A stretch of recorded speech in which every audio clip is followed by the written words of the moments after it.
Hey guys, welcome to Poxega. How you doing you all? In this video we are going to see, part 1 of, What If Cynthia Was Possessive of Ash? And please do check out story named, When Two Lives Meet by the Immortal Dr. Reid. And make sure to leave a like, share and subscribe. Let's get into the video. When they first met, she knew beyond a shadow of a doubt, that he was different. But to be fair, the whole flaring aura when they touched thing was kind of a clue. Cynthia knew from her lessons with her grandmother on Sinnoh history and folklore, that this wasn't exactly normal. It meant that they were connected, bonded somehow, but exactly how, Cynthia couldn't say. She introduced herself and braced herself for the inevitable, "Oh my Arceus. The Cynthia Sharona is speaking to me. Can I have your autograph?" That she usually heard, but was pleasantly surprised when Ash simply told her to keep the championship warm for him, not with arrogance, but with pure confidence. As his eyes briefly flickered to the ice cream cone in her hand, then back to her face. The ice cream did look really good, she thought, and tasted even better, as she ran her tongue up the cone to catch a drop that began to melt. She was glad to meet someone who acted as if she was just another trainer, a feeling she felt in almost 5 years. It was refreshing, so she did the only thing she could do, she laughed. She stopped, realizing that he may have thought that she was mocking him. She hoped that he didn't. In the back of Cynthia's mind though, she felt slightly pissed off. She was Cynthia goddamn Sharona. The champion of champions, damn it. Suddenly feeling the urge to show Ash, and his friends, too, just how strong she was, she accepted the challenge of the weird, angry, purple-haired kid. As Garchomp destroyed her opponent's team, she subtly glanced toward Ash's group, enjoying the look of awe on their faces.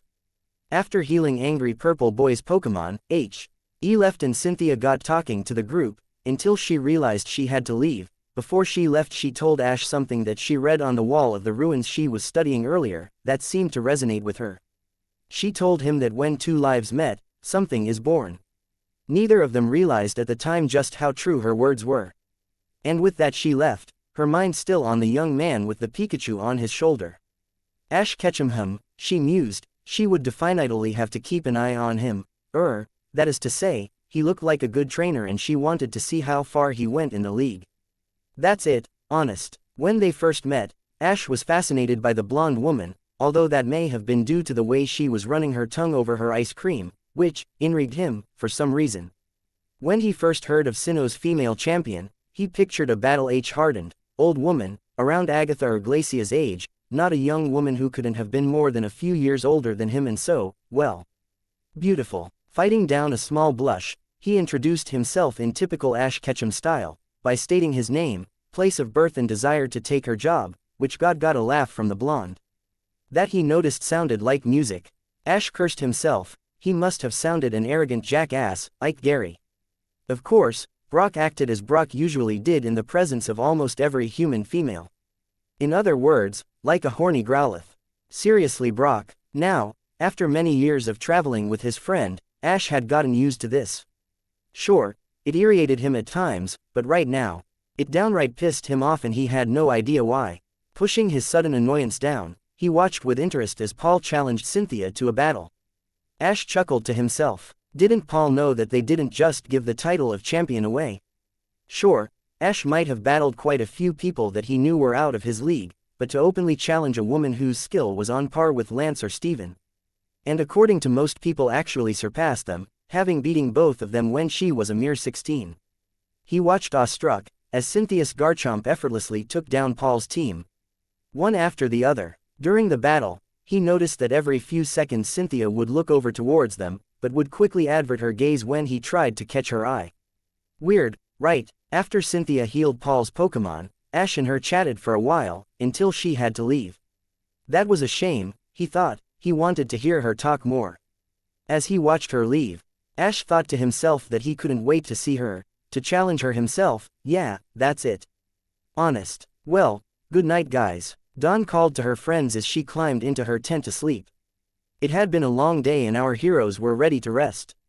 Ash, Brock and Dawn were camped out in a small forest outside of Sunnyshore City, the location of Sinnoh's 8th gym and hopefully Ash's loss.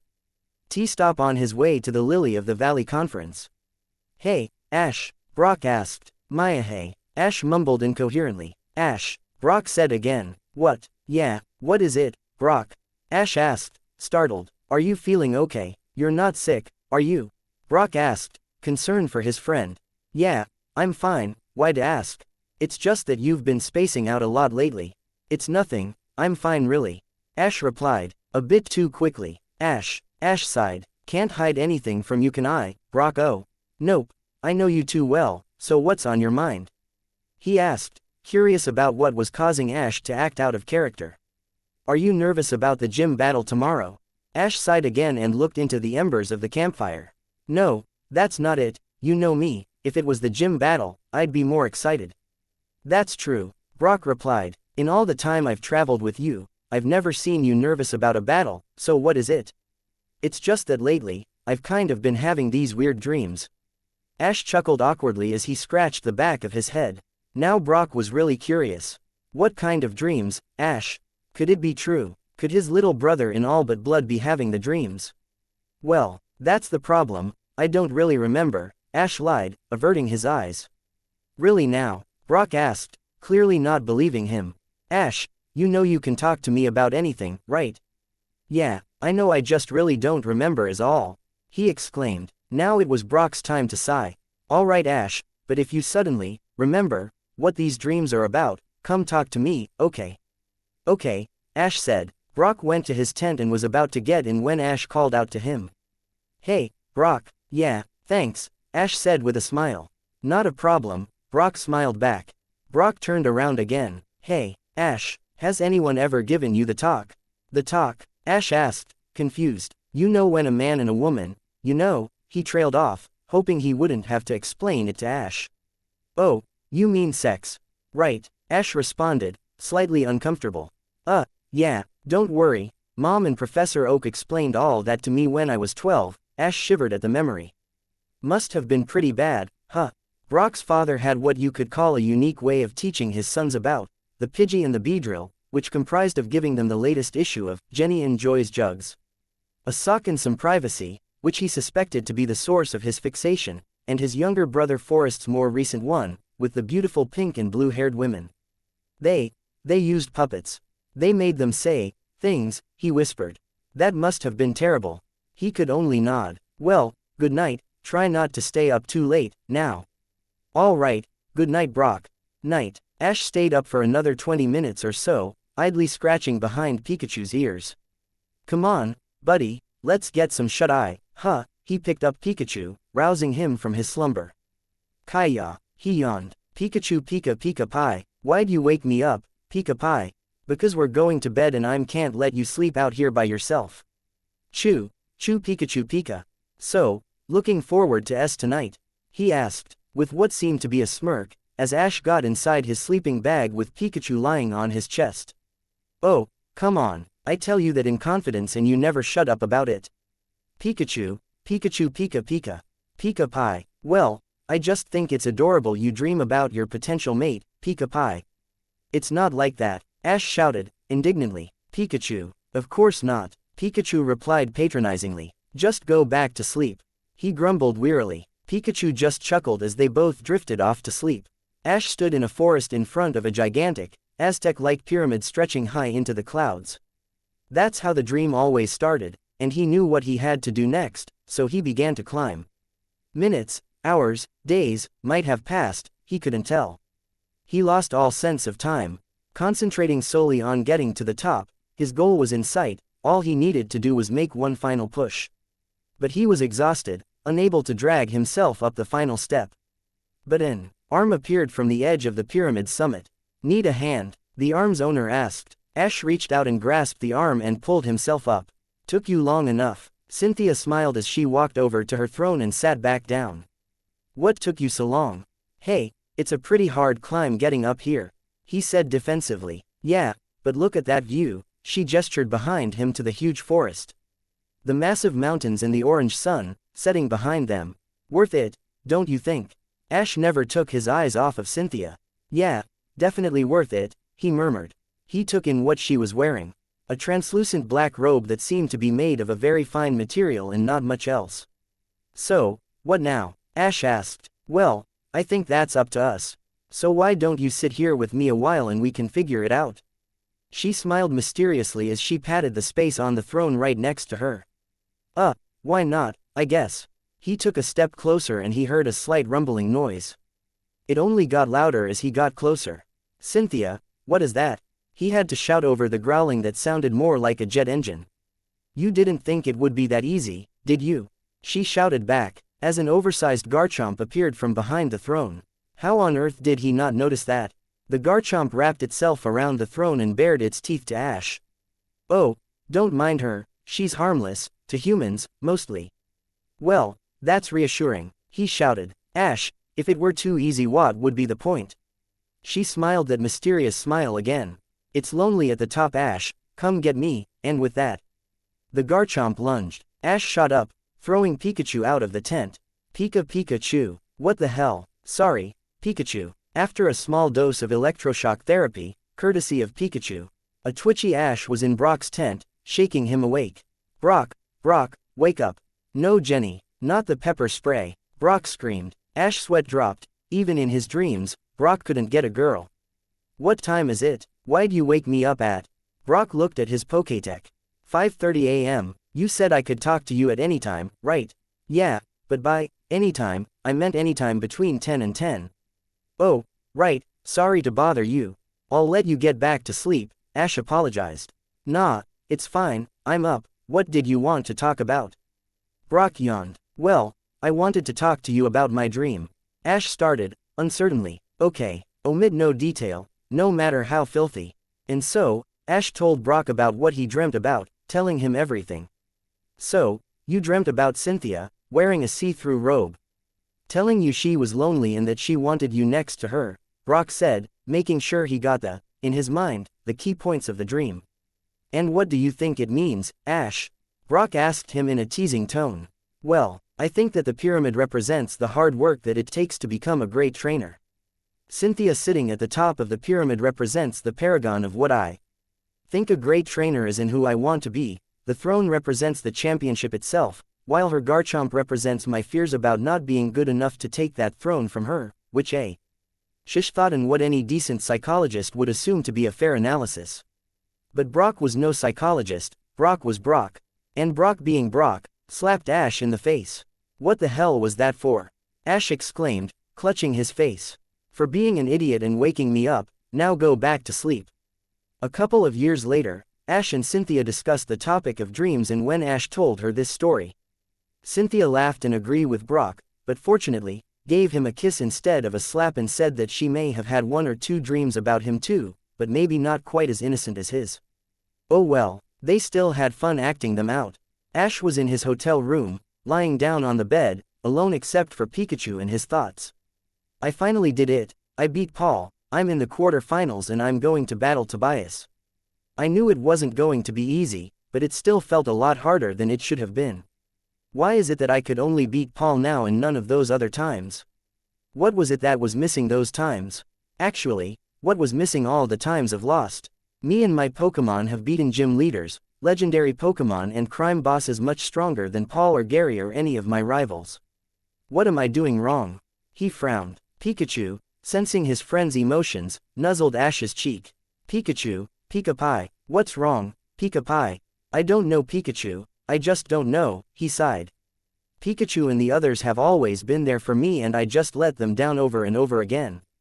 Am I just a bad trainer? Ash stood up and put on his hoodie. He put on his shoes and walked towards the door. Pika-Pie, Pikachu, Pika-Pie, where are you going? Pikachu asked. I'm going out for a little while. I need to be by myself for a little while, okay, buddy. Pikachu, Pika-Pie, just be careful, okay. Come on, Pikachu, you know me. Ash said, managing a smile. Pikachu, that's why I'm worried, he whispered, but Ash was already gone. Pikachu frowned. The way his Pika-Pie was acting had Pikachu concerned. Sure, he got a little down before, but that was usually when they lost. But they had won against Pika-Pie's rival and something still had upset for some reason. What kind of friend was he if he couldn't figure out what was wrong with his Pika-Pie? He hoped that Pika-Pie found something to snap him out of his depression. If he didn't, well, Pikachu didn't want to think about it. A half hour later, Ash was still wandering around the small town outside of the arenas, getting deeper and deeper into his thoughts. It just seems that no matter how hard I try, no matter how hard we train, there always just seems to be something or someone who keeps stopping me, and no matter what I can't beat them until the last minute. He sat down on a random bench. Do they just think I'm not worth the effort and let their guard down and I win by luck? Maybe I shouldn't be a trainer. Maybe I should just give. Ash Ketchum, a familiar voice called out, pulling him out of his depressing thoughts. It is you, Cynthia, he said, recognizing the voice of the young woman he hadn't seen since the events at Spear looked as good as ever, he idly noted. The same black coat and pants, dark blue pendant around her neck, along with the strange furry collar, hair clips shaped like a Lucario's ears and long, blonde hair reaching the back of her knees and covering her left eye. Yes, how have you been? She smiled. I'm good, how are you? I'm fine, I saw your battle with Paul today, it was good. Thanks, I guess. Cynthia frowned slightly, but not enough for Ash to notice. She wasn't sure what his was, but the depressed look on his face just seemed so unnatural, she wanted to see him smile. Sitting down next to him, Cynthia asked, is something bothering you, Ash? Honestly, Cynthia, I don't know. I beat Paul, my biggest rival. I'm in the quarterfinals, the furthest I've ever gotten in any league, and in a couple of days, I'll be happy, but... He trailed off. You're not, are you? She concluded. He nodded in reply. You're not sure if you can do it? He nodded again. I used to feel like you do now. Really? He asked, surprised. Of course, I wasn't always champion, you know.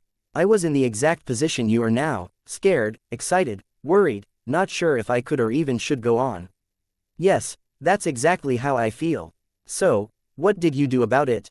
He asked desperately. It's simple, all you have to do is... She paused dramatically, letting the suspense build. Yeah, he leaned forward expectantly. Is get some ice cream. It usually calms me down. Ash face faulted, while Cynthia giggled, mentally of course. Come with me, Ash, let me treat you to a couple of scoops. I don't know, Cynthia. What have you got to lose?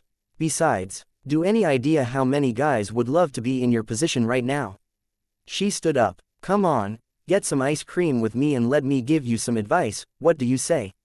She wasn't sure what was compelling her to be so insistent about Ash coming with her, but something inside her was telling her to him cheer up. I don't see why not, he smiled, a real smile, not the one he had given Pikachu earlier.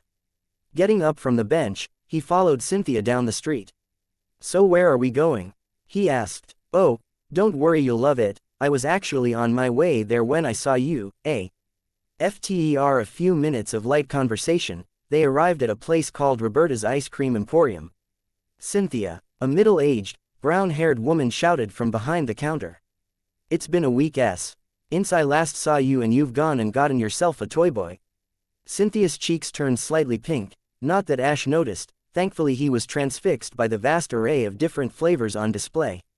Just like she was on her first visit.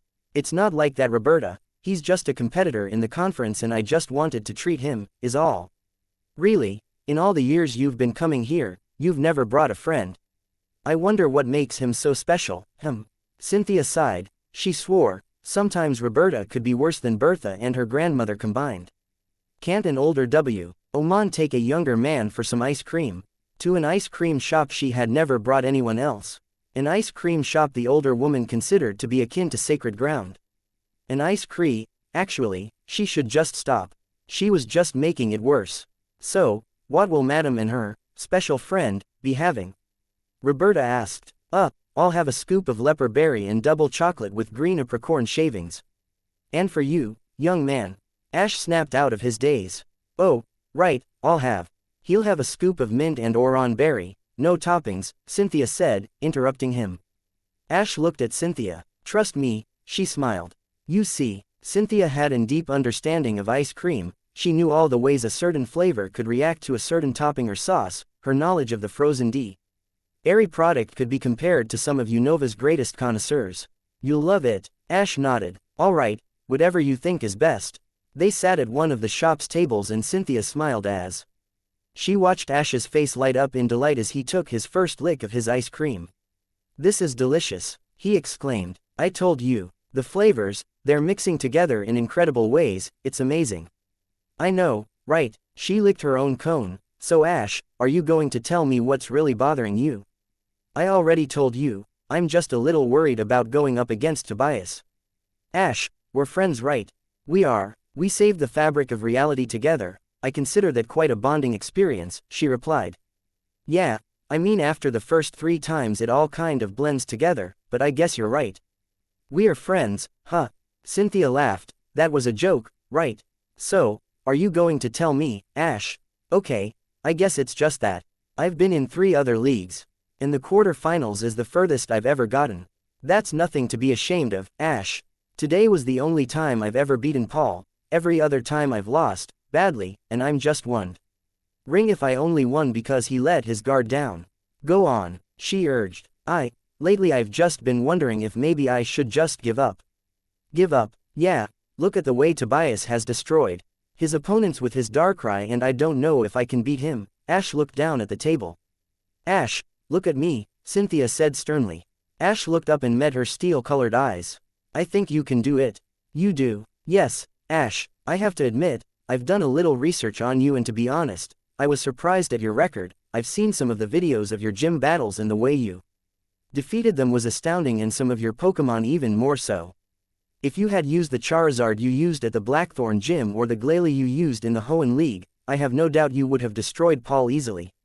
So the question is, why didn't you? I don't know, I suppose it's because the Pokemon I caught in Sinnoh helped me get here, so I may as well go all the way with them. I see, but if you lose because they aren't as experienced as some of your stronger Pokemon, won't they feel as if they aren't good enough, that it's their fault? Huh, I guess I never saw it that way. Ash, if you use other Pokemon, I think the ones you caught here would understand. I suppose so, but I still have no way of getting past that Darkrai. Surely you have something to get past that. I think you of all people should know that legendary Pokemon are beatable, you just need to find a way. Yeah, I think I have just the Pokemon for that dark void of his, he said, suddenly feeling a lot lighter. Maybe Tobias could be defeated, he just needed the right strategy and Pokemon, and he already had some ideas about who to use. They had finished their ice cream a few minutes ago. They paid Roberta, who gave Cynthia an exaggerated wink and a stage whispered, "Nice catch," and made their way back onto the street. Cynthia, thanks for today, I really it. No problem, I'm glad to help out. I better get back to the hotel to pick up Pikachu and then the Pokemon Center. I need to talk to Professor Oak. Cynthia watched him leave with a smile on her face and was about to turn around to leave when she called out to him. Hey, Ash. Yeah, win. Ash grinned. Got it. And with that, they left, Ash, to his hotel and Cynthia back to hers, each with a smile on their face, each glad to have made a new friend. Ash paced the room the official told him to wait in while he waited for his battle with Tobias to begin. He felt the usual rush of feelings he had before a big battle, namely, excitement, anxiety and happiness. It had been 6 days since he had ice cream with Cynthia, during which he had a flash of inspiration, and using that inspiration, he created the team he felt would be capable of taking down Tobias. He trained them into the ground, making sure they were ready for every possibility, and he was confident they would come out on top. Now, he just had to wait for the official to tell him that the battle was about to start. Meanwhile, Pikachu was observing his Pika-Pie, who was pacing the floor with a small smile on his face. He didn't know what happened after Ash left the hotel, but whatever it was, Pikachu was glad. He remembered how Pika-Pie had rushed into the room, scooped up Pikachu and hugged him, telling him how he discovered a way to Tobias, Darkrai. Pikachu had been slightly skeptical, but after hearing the plan, he had to admit it was simple yet genius. How had no one thought of it before? Now, it was up to him and his 5 other teammates to take the own Tobias team for his trainer, best friend. Ash continued pacing the room, thinking back on the words of encouragement he had received. Brock reminded him that he and his Pokemon had a habit of beating legendary Pokemon. Dawn's small crush on Ash may have made her slightly biased, but she told him that he would win, no sweat. Professor Oak told Hai was a bit of a gamble. Ash had proven that the odds were in his favor time and again. His mother simply told him that she knew he would win and to just have fun. But one voice seemed to rise above the others, a voice that said a single word, a word. That told him exactly what to do, and he promised himself that he would not let the owner of the voice down. When he knew that Brock and Dawn were in the stands waiting for him to walk out, but he wondered if Cynthia was watching too. He noticed on the way in, On the opposite side of the announcer's box, an executive box of some sort that Mr. Goodshow must have used to watch the battles, and he wondered if maybe Cynthia was up there, waiting for his match to begin and hoping that his plan would work. Ash shook his head, deciding that it was wishful thinking and that he should concentrate on his match, not Cynthia. No. Definitely not Cynthia, and most definitely not her eye. No, he turned his attention to the walls of the room, which were gray, like Cynthia's eye, except her eye was much more gray, a much grayer gray than gray. You know, Ash shook his head again, violently, to clear his head of any thoughts that weren't of him kicking Tobias' ass. Unfortunately for him, Pikachu noticed his head shaking, which probably would have been more at home at an Uxie's concert. Pika-Pie, Pika-Pie, are you alright? What? Oh, yeah, I'm fine, just a little impatient for the battle to start, is all. Impatient? That sounded more like Pika-Pie. One of Pikachu's ears twitched towards the direction of the door. Pikachu, Pikachu, well, looks like the wait is over, someone's coming. Another official opened the door. Mr. Ketchum, yes, could you follow me, please? The battle is about to start. Pikachu hopped on his shoulder as he walked out. He fingered the 5 Pokeballs on his belt. He came to an elevator which would raise him up into the rocky field. When he heard the roar of the crowd, he thought to himself, I won't let you down, any of you. Cynthia Reid to listen for the announcer to announce the beginning of Ash's battle, a difficult task seeing as half of her Elite Four were having another pointless conversation about something or other. So, when you're about to, Aaron, a green-haired man who appeared to be in his late teens, asked. Yeah, dude, Flint, a man with a red afro who looked to be around Cynthia's age, replied. Then you set the girls. Yep, on fire. Seriously? Aaron asked, horrified. Seriously? Then you wave your arms and shout, you don't have enough badges to train me. Then you run out. Admit it, you made that up. Nah, brah, Charizarding. Look it up. Bertha, what do you think about this? Aaron asked a woman with gray hair who looked like she was in her mid-60s. Charizarding, you say, the one we. Reid the man sets the woman's pubes on fire and puts it out with his jizz. Oh dearies, Michael and I invented that. Bertha turned to Cynthia. Cynthia, sweetheart, what do you think of Charizarding? A man wearing a purple suit and glasses looked up from the book in his hands. You won't get a word out of her, she's really focused on the battle for some reason. She's not listening to a word you're saying. Oh, she was listening. All right, she was just trying her hardest to ignore them. Why was it that out of all the specialist trainers in the Sinnoh region, she got stuck with someone who dressed like the world's nerdiest pimp? A guy who spoke like he quantum leapt from the 1970s, whatever the hell Aaron was, and an old lady who seemed to be a cross between Betty White and Lenny Bruce. I wonder what's got her attention. I don't suppose it has something to do with what's in this magazine. Aaron wondered. That definitely got her attention. Her head snapped towards Aaron. In just what magazine is that, Aaron? She spoke with an underlying threat in her tone. It was a well-known fact among the 4 that Cynthia loathed tabloid magazines with a passion. It seemed to her that no matter what she did, as the most well-known woman in the Sinnoh region, there was always someone who tried to make her out as some sort of horrible bitch. It's just a Sinnoh shopper, Aaron chuckled nervously. Cynthia sighed in relief. At least that was one of the nicer ones. Why, what does it say? Bertha asked, knowing fully well, seeing as she showed the article to Aaron. I'll read it out. It seems there may be a new man, or rather boy, in Sinnoh's champion, Cynthia Sharona's life.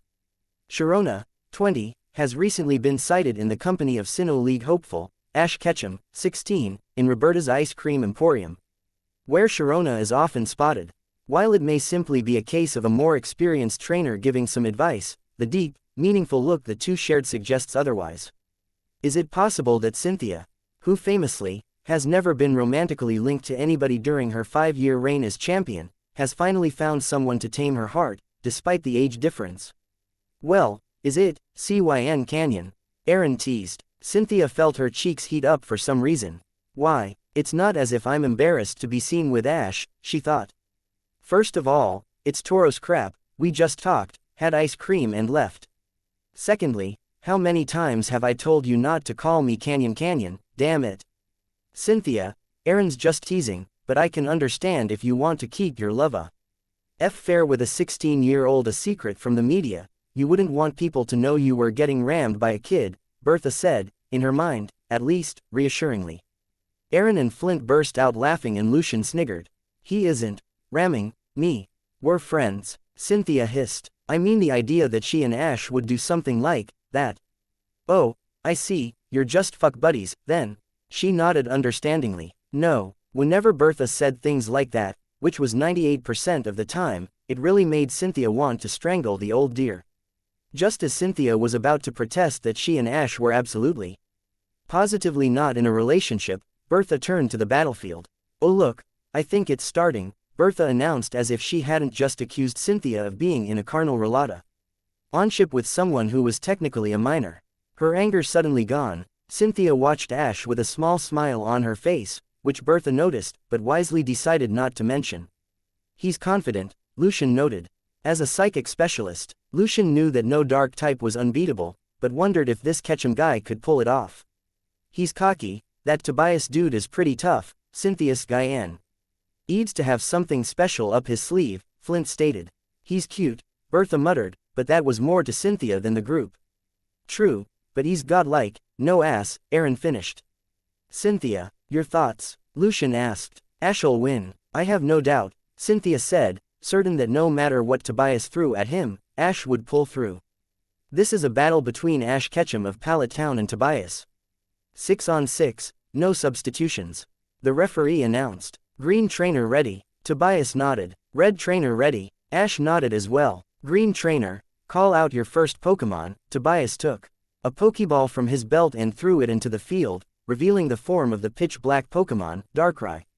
Darkrai. Red trainer, call out your first Pokemon. Ash threw a Pokeball and on the field appeared a Pokemon with sand-colored fur, large boxing glove-shaped fists and a pig-like nose.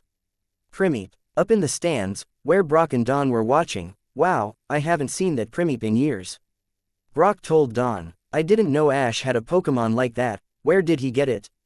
It was one of the first Pokemon Ash caught, back in the Kanto region, but last I saw it, he left it to fight in the P1 Pokemon Fighting Championships. It must be pretty powerful after all these years. Back in the box, Flint was whooping. What's gotten into you? Aaron asked. That Primeape is the foe. Year-running champion of the P1 Pokemon Fighting Championships. I had no idea its trainer was that Ketchum kid. Great, it took on 5 Machamp at once and came out without a scratch. Ready, begin. Darkrai, use Dark Void. Tobias called out. What's he doing? Bertha asked. He hasn't even told Primeape to dodge, it's just standing there. Ash just smiled as Primeape was hit by the Dark Void and collapsed to the ground. Snoring. Tobias smirked. Now he just needed to wait for Nightmare to finish the job. But instead of Primeape writhing in pain, nothing happened. What? Why isn't it working? Now it was Ash's turn to smirk. Well, I think that for it to work, Primeape needs to be asleep. Primeape, stop messing around. Primeape, Prime Primeape, sorry, I got bored waiting for this pansy to make a move. How is Primeape still awake? Tobias demanded. Simple, since you like to use Darkrai's Nightmare ability, I thought I'd use Primeape's Vital Spirit ability, which stops him from being put asleep. Not bad, I thought using a Pokemon's natural ability in battle was gym leader level. Aaron asked. Not if you do your research, still, it's not general knowledge, Lucian responded. Cynthia's smile widened. So that was your plan, huh? Clever, Ash, but how will you beat that Darkrai? Now, Primeape, use close combat. Primeape shot forward and unleashed a barrage of powerful kicks and punches on Darkrai. Darkrai flew back from the force behind the hits and crashed into the ground. It floated back into the air, trembling slightly. Tobias narrowed his eyes. Been a long time since Darkrai took a hit like that. It had been a long time since Darkrai took a hit, period. Darkrai, use Dark Pulse on Primeape. A beam of pure darkness was fired toward Primeape, who barely dodged in time. Again, Primeape, dodge again and use Ice Punch uppercut. Primeape rushed forward with his fist coated in ice and hit Darkrai in the chest, launching it into the air. Now, jump up and use Thunder Punch to slam it into the ground. With 2 hands crackling with electricity, Primeape followed Darkrai, using the boulders to leap high into the air. He tried to bring both hands down on Darkrai's head, but Tobias ordered Darkrai to grab Primeape's arms. Now, spin around and hit it with Shadow Ball. Primip was struck with a sphere of pure darkness and slammed into the ground, kicking up a large cloud of dust. Primip hit Darkrai with karate chop. Primip leapt out of the dust cloud, with his arm raised, but Tobias countered him. Darkrai, use Psychic to throw Primip. Primip was lifted by Darkrai's telekinetic power and was launched behind Darkrai. But Ash seemed to be expecting that. Primip, cross chop. Primip brought his arms down on Darkrai's back, sending it back to the ground again. Darkrai, use Psychic again and slam Primip into the ground. Darkrai lifted Primip again. Weakly, it struggled to hold Primip in the air, before it collapsed, unconscious. What? How did you? Simple. When Primip hit Darkrai with close combat, he threw in a few poison jabs as well, fast enough so that you wouldn't notice, Ash smiled. Darkrai is unable to battle. Green Trainer, reveal your next Pokémon. He beat Darkrai fairly easily, but the battle is far from over, Aaron said to Cynthia and the other Elite Four. Not bad, Ash, you did what no one else did. But can you keep it up? Cynthia thought. Go, Latios. A Latios similar to the one Ash met on Alto Mare, appeared on the field, but he looked different to the one he met. Instead of being blue and white with a red triangle on his chest, he was green and white with an orange triangle. Latios, use Luster Purge then Psychic. A blinding flash of white light blinded Ash and Primip. Ash blinked rapidly, only to see Primip being launched into the air by Psychic. Now hit it with Steel Wing. Primip counter with Ice Punch. Ash shouted. Both attacks hit the other at the same time, but unfortunately, Primip was already hurt from his battle with Darkrai and crashed into the ground along with Latios, who managed to stay conscious. Primip is unable to battle. Red Trainer, reveal your next Pokémon. Quote, Primip, return, Ash cursed under his breath. You did great Primip. With Darkrai down, this battle will be a lot easier, especially since I have the perfect Pokémon for his Latios. Go, Glalie, Gla, Glalie Glalie GLA Lie. What, my turn already? Was Mr. Primip beaten? Asked a Pokémon that looked like a frozen cat face. Yep, it's up to you now, Glalie. Use Ice Beam on Latios's wings. Glalie launched an Ice White Beam at Latios. Latios, fly up and dodge it. Latios flew up into the air. Follow him and hit him with Iron Head and follow it up with Crunch on his wing. Glalie chased after Latios and crashed into his side and latched onto his wing. Drag him to the ground. Knock Glalie off with Dragon Pulse.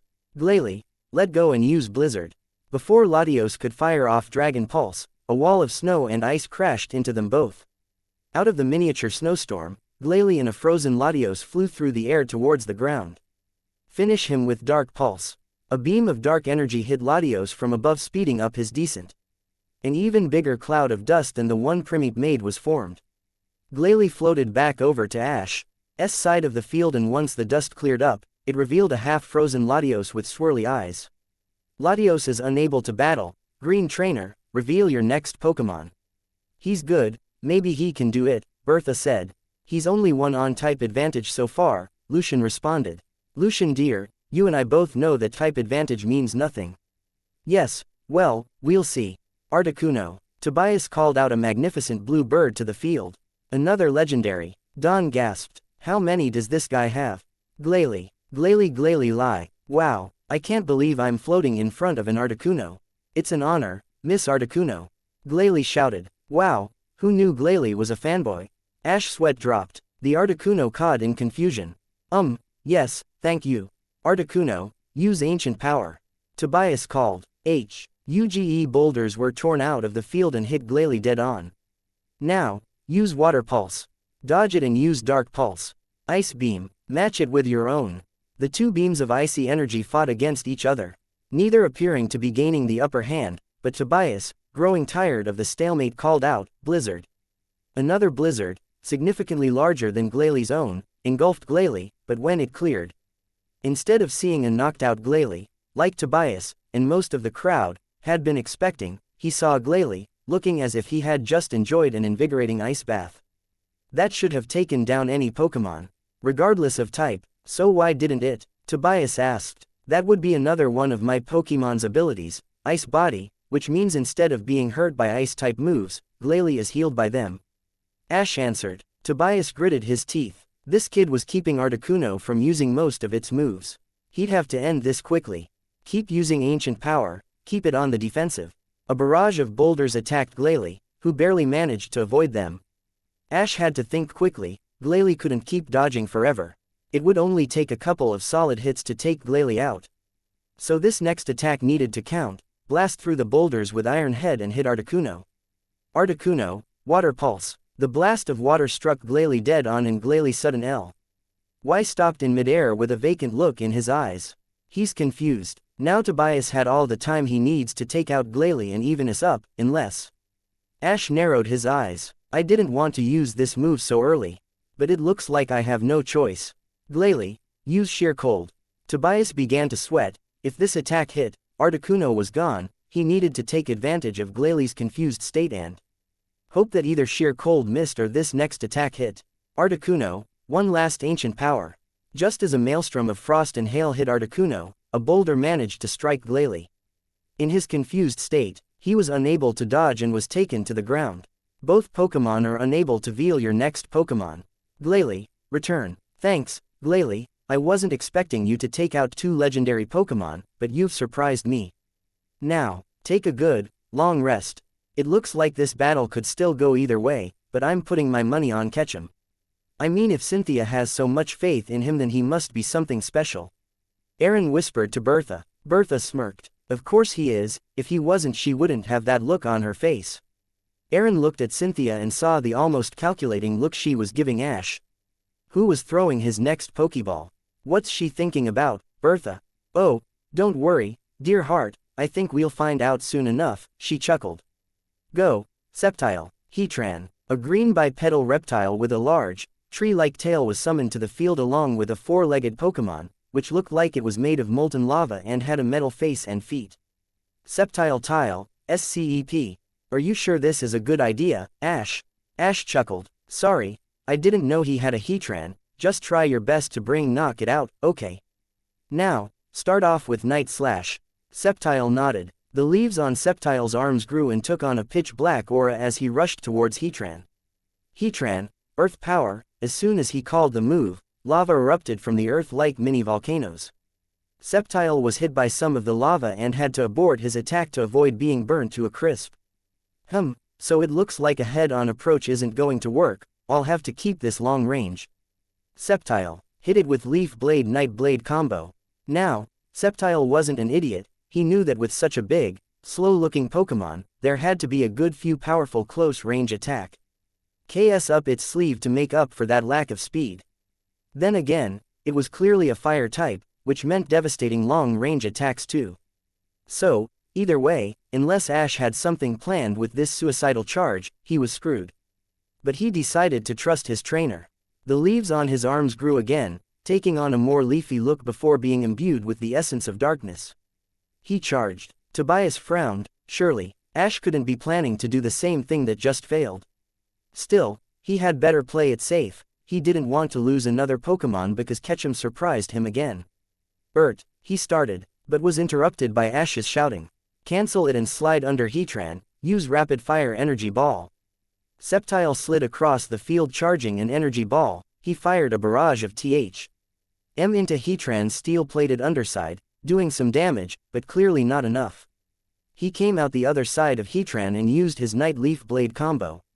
Heatran, Lava Plume. At least 10 balls of lava flew towards Sceptile, who barely managed to evade them. Sure, he was Ash's fastest Pokémon, but speed didn't really mean much if he couldn't land a decent hit.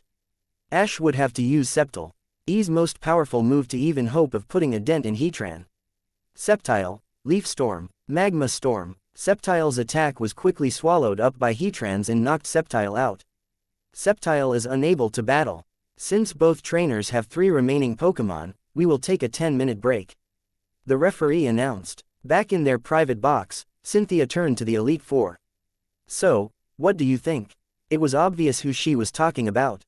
He's not bad, he managed to find a way around Darkrai's Dark Void and easily beat it, Bertha began. He took down Latios with no problems, although he struggled slightly towards the end of the battle with Articuno and throughout the battle with Heatran, but his Sceptile put up a valiant effort. All in all, he's good and he'll most likely win. The rest of the 4 nodded their agreement. Yes, Cynthia whispered to herself as she turned back to the field. He's good, but he could be great. The 10-minute break ended and Tobias and Ash faced each other.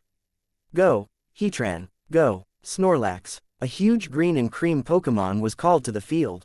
Snur, Snur Snorlax, Lax Lax Snur. My turn, I was asleep, you said I wouldn't have to do much.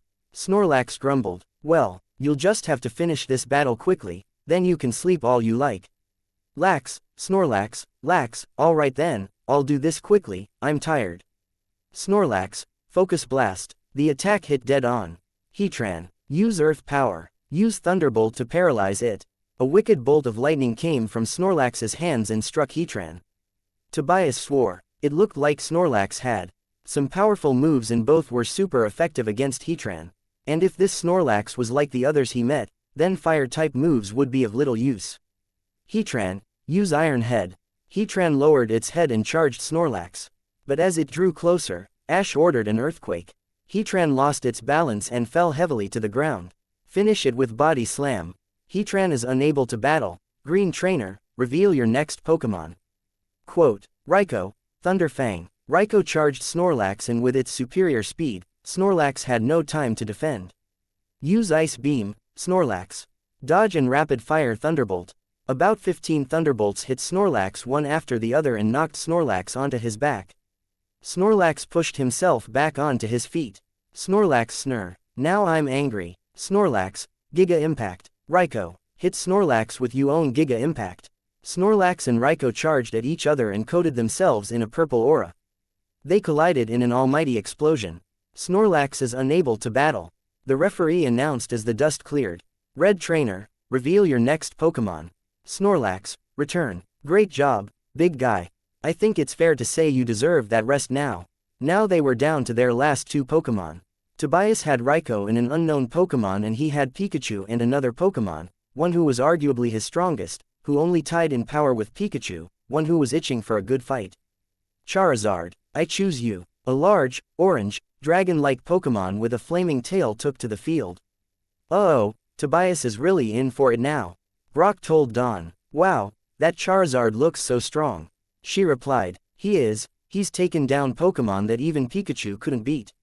Hot damn, look at the power rolling off of that Charizard. It has to be even stronger than Lance's. It must be as strong as your Garchomp at least. Flint exclaimed. Charizard turned his head towards Ash and Pikachu. Sup, Ash, rodent. He growled. Hey, Charizard, ready to win? Ash asked him. Charizard cracked his long neck. Born ready, watch closely, rodent, you might learn something. Pikachu Pikachu. Well, Charizard hasn't changed a bit, huh? Charizard, hit Raikou with Dragon Pulse while it's immobile. Ash ordered. Charizard opened his out and unleashed a beam of pure draconic energy. Raikou could do nothing but take it. Raikou was blown back to the edge of the battlefield and stood up. Raikou, hit that Charizard with Thunder Fang. Fly up to dodge it. Use Discharge. Raikou let loose a field of lightning, but it wasn't enough to hit Charizard, who was high in the air.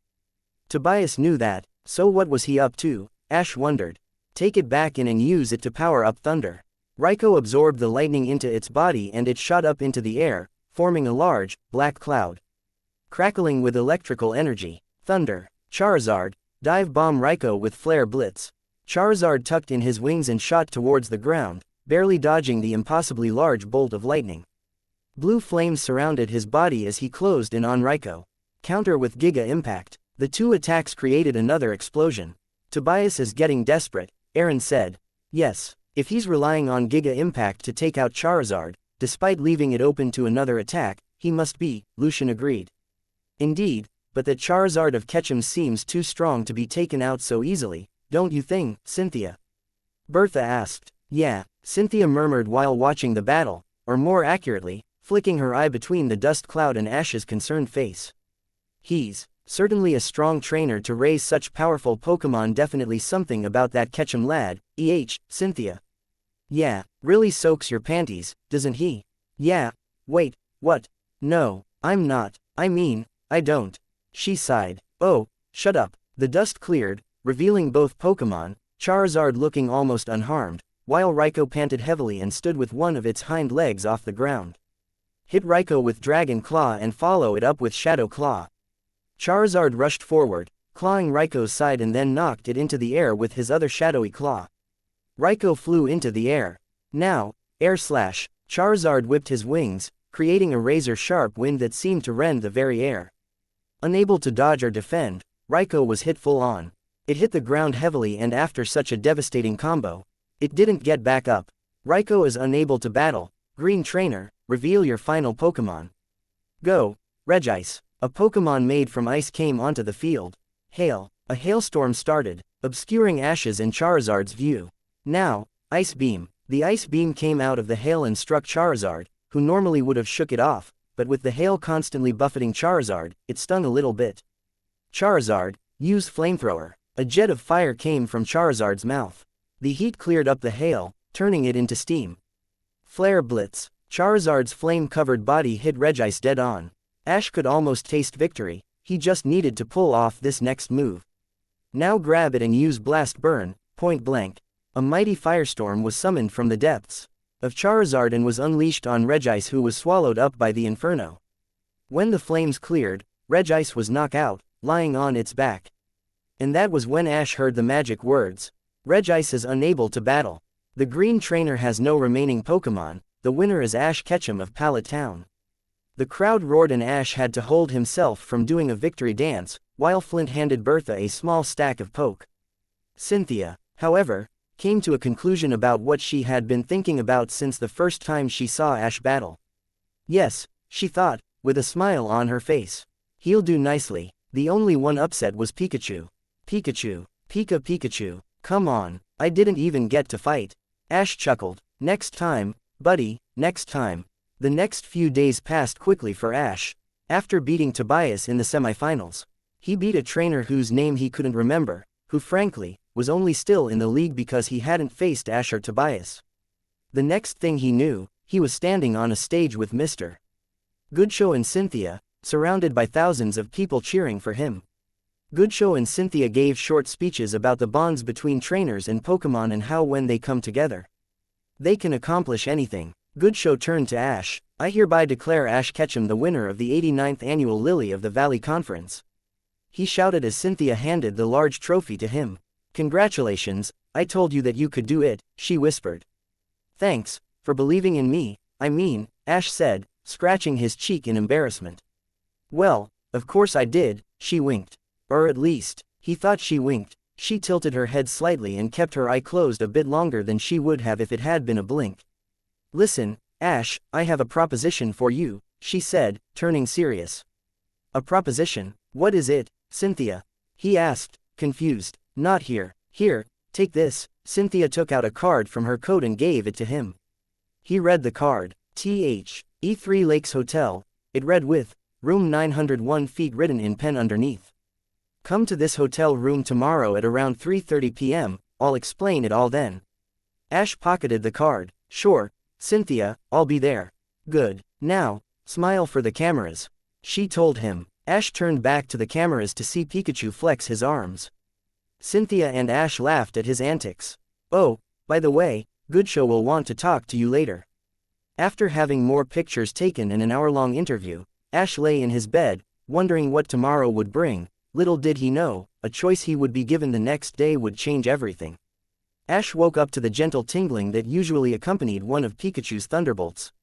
Any normal person would most likely be paralyzed, but after a few years of the same wake-up call, he grew used to it anyway. Since when is Ash normal? Alright, I'm up, already. He grumbled, sleepily. Pikachu jumped onto Ash's chest. Well, it's about time. I've been shocking you for 1 minute, 26 seconds. New record, he said, mildly impressed with his achievement. Speaking of impressive achievements, it just occurred to him that the night before, he was T-led first place winner of the Lily of the Valley Conference. Ash leapt out of bed, picked Pikachu up and swung him around. Yes, we did it, Pikachu, we did it. Just hit you, did it. Pikachu chuckled. Like a tsunami, the memories of the night before flooded his mind. Beating his opponent in the finals, what was his name? Aaron, Derek, Spencer. Oh, who cares? Anyway, after that, he stood on that stage with Mr. Goodshow and Cynthia, who presented him with his trophy and gave him her hotel room number because she wanted to proposition him. Wow, that sounded weird. And after that, Mr. Goodshow brought him to his office. Not to proposition him, thankfully, but rather to give him his other prize, the one the audience and other competitors didn't know about. A huge cash prize that made Ash's eyes bulge. 6 small statues of the 6 Pokemon he won the finals with, which seemed to be made of gemstones. It amazed him how they managed to make them so quickly. A Topaz Pikachu, a Ruby Charizard, a Sapphire Heracross, an Emerald Sceptile, an Amethyst Muck and a Diamond Glalie. And the biggest prize, a Pokeball with the standard white bottom half and a purple and red top, a Master Ball. A Pokeball capable of catching any Pokemon without fail, even legendary Pokemon. And of course, the chance to take on the Elite Four, and if he beat them all, the champion herself. After a quick shower and getting dressed, Ash heard a knock on the door. "Who is it?" Ash asked. "Ash, it's us, open up," he heard Brock's voice say. Ash opened the door to his friends. "Morning, Brock, Dawn, what time is it?" "Morning, it's 1:40 p.m. Dawn exclaimed. Ash turned to Pikachu. "Why didn't you wake me up earlier?" Pikachu shrugged his shoulders. "You looked so cute with your face half covered in spit, I didn't want to wake you." "Gee, thanks buddy. Come on, let's get something to eat, I'm starved." 20 minutes later, they were sitting outside of cafe, enjoying, for Ash anyway, breakfast, while Pikachu tried to consume his body weight in ketchup. "So Ash," Brock began. "Yeah," he replied with a slice of bacon halfway down his neck. "What happened to you last night? You disappeared after you got the trophy." "Oh, right, you see, Mr. Goodshow brought me back to his office and gave me the rest of my prize."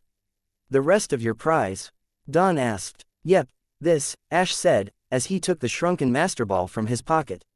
"Wow, is that, quote, a Master Ball?" Yes, it is," he replied, feeling a little bit smug. "Do you have any idea how rare these are?" "Only 5 are made a year for conferences." "Only 5 a year?" Dawn asked. "If they're so great, why don't they make more?"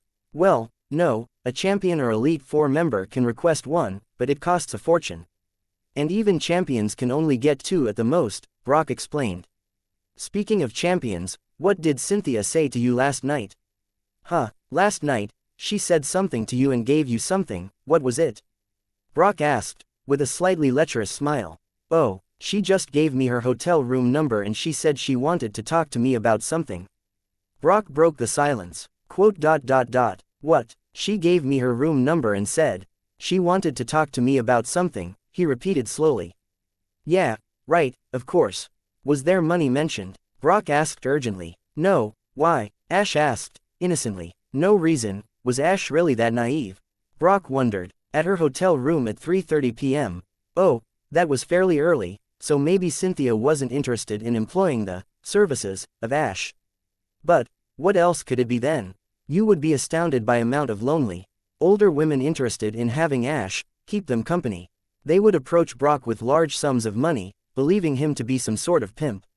Of course he LD never abandoned his closest friend to some old Persian for mere money, so Brock would gallantly offer to sacrifice his virginity in place of Ash's own. Unfortunately, that's when the money, and the women, would disappear. Thinking about such things depressed Brock. Ignoring his anime tears and the rain cloud that had spontaneously appeared above his head, Dawn told Ash, "Oh, by the way, your mom called, she wanted to talk to you." "Thanks Dawn, I should probably let her know how I am, see you later, guys. Bye, I'll just wait here and make sure Brock doesn't kill himself then." Ash left some money to pay for the meal and headed for the Pokemon Center. A half hour and some autographs later, he didn't think he'd ever get used to that. Ash and Pikachu arrived at the Pokemon Center.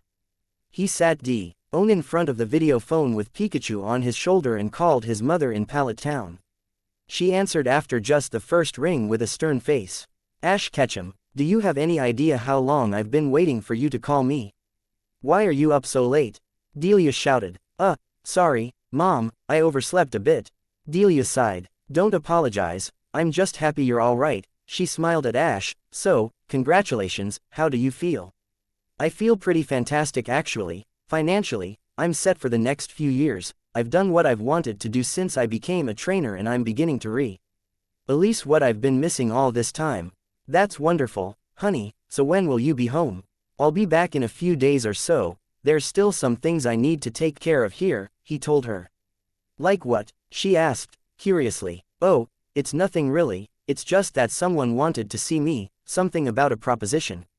Delia's eyes widened slightly. Ash, sweetie, I understand that there are times when money is tight on a trainer's journey and they have to do things they aren't proud of. Personally, I never had to do anything like that, and I can't say I'm happy that you're using our body, but I'm glad that you haven't resorted to pimping out Dawn.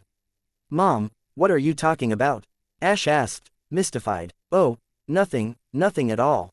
She laughed nervously. So who propositioned you, exactly, and for what, Ash? It was Cynthia Sharona, the champion of Sinnoh. What she wants to talk to me about something, what that something is exactly, I have no idea. Ah, yes, that girl who gave you the trophy. Ash might have imagined it, but he could have sworn he heard something almost dangerous in his mother's voice when she said, girl.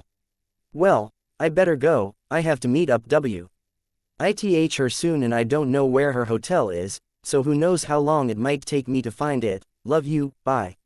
I love you, too, honey. Remember, I'm proud of you, and you too, Pikachu. Thanks, Mom, bye. Ash walked over to the Nurse Joy's desk. Excuse me, Nurse Joy. Yes, how can I help you? Nurse Joy smiled benevolently. I was hoping that you help me find the Three Lakes Hotel. Do you know where it is? The Three Lakes Hotel, it's on the other side of town, it's the biggest building there, it's impossible to miss. Thank you, Nurse Joy. It's not a problem, Mr. Ketchum, she replied. Ash was about to walk away, but he turned back toward Nurse Joy.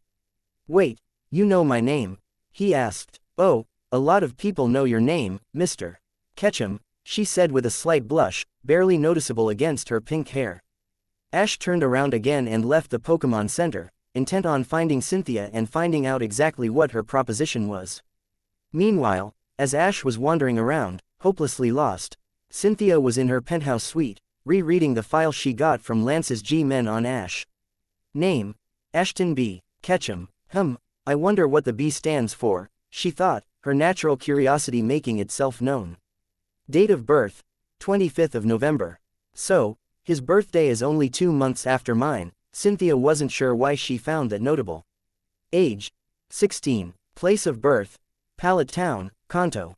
Pallet Town. Oh, yeah, I remember going there once with Grandma. It's a lot like Celestic Town, except near it's the ocean rather than in the mountains, and it doesn't have a Pokemon Center.